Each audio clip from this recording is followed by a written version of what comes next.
Di zaman kita bolehkah mengucapkan Allahu wa rasuluhu a'lam? Khilaf para ulama. Kalau di masa hidup Rasul jelas boleh, karena ada Rasul yang masih hidup, dikatakan Allahu wa rasuluhu a'lam. Kalau zaman kita sekarang Rasul sudah wafat sallallahu alaihi wasallam, masih bolehkah kita mengatakan Allahu wa rasuluhu a'lam, atau hanya cukup dengan Allahu a'lam? Allah yang lebih mengetahui. Bolehkah kita mengucapkan Allahu wa rasuluhu a'lam sementara Rasul sudah wafat? Khilaf para ulama. Sebagian mengatakan boleh, sebagian mengatakan tidak. Dan yang mengatakan tidak karena Rasul sudah wafat.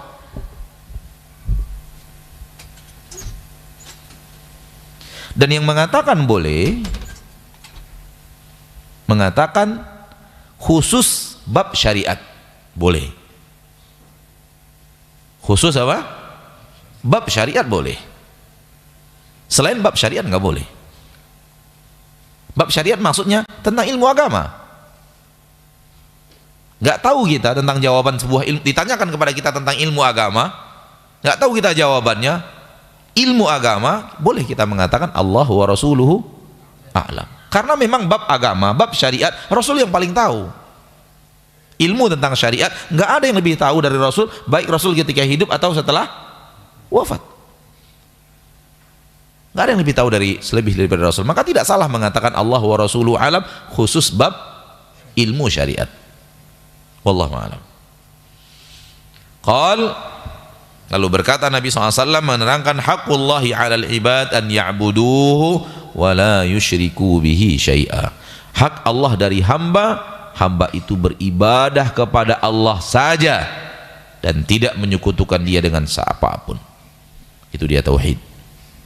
Ibadah kepada Dia saja, apapun ibadah kita, apapun jenis ibadah kita, hanya kepada Dia saja, nggak ada yang lain.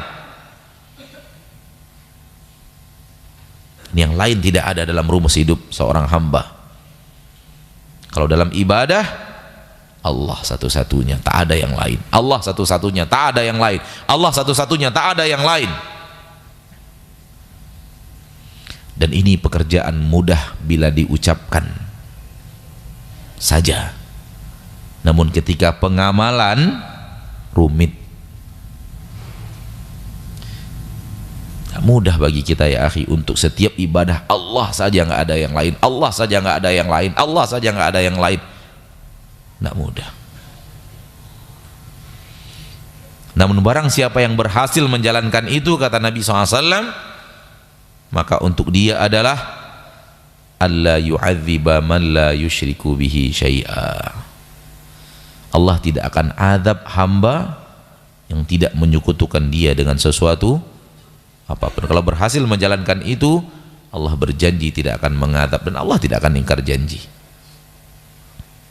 Maka inilah keutamaan tauhid yang luar biasa, bahwa orang akan selamat dari murka Allah, selamat dari azab Allah, selamat dari neraka Allah, selamat dari huru-hara kehancuran di padang mahsyar, bahkan lebih daripada itu, selamat daripada kehancuran di dunia.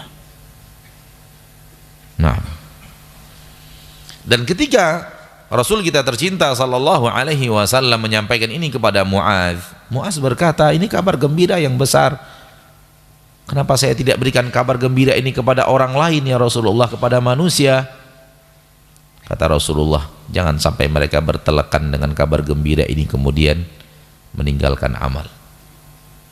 Jangan wahai Muaz, biarkan manusia beramal. Biarkan mereka berpacu-pacu di dalam beramal. Biarkan mereka, jangan sampai mereka berpegang dengan hadis ini kemudian bertelekan dengan hadis ini, sudah cukup, saya tidak mengikuti Allah dengan suatu apapun. Kemudian mereka meninggalkan amal. Muaz bin Jabal radhiyallahu ta'ala anhu awalnya menyimpan hadis ini di dalam dirinya, namun beliau sampaikan di akhir hayatnya. Beliau sampaikan menjelang-jelang akhir hayatnya.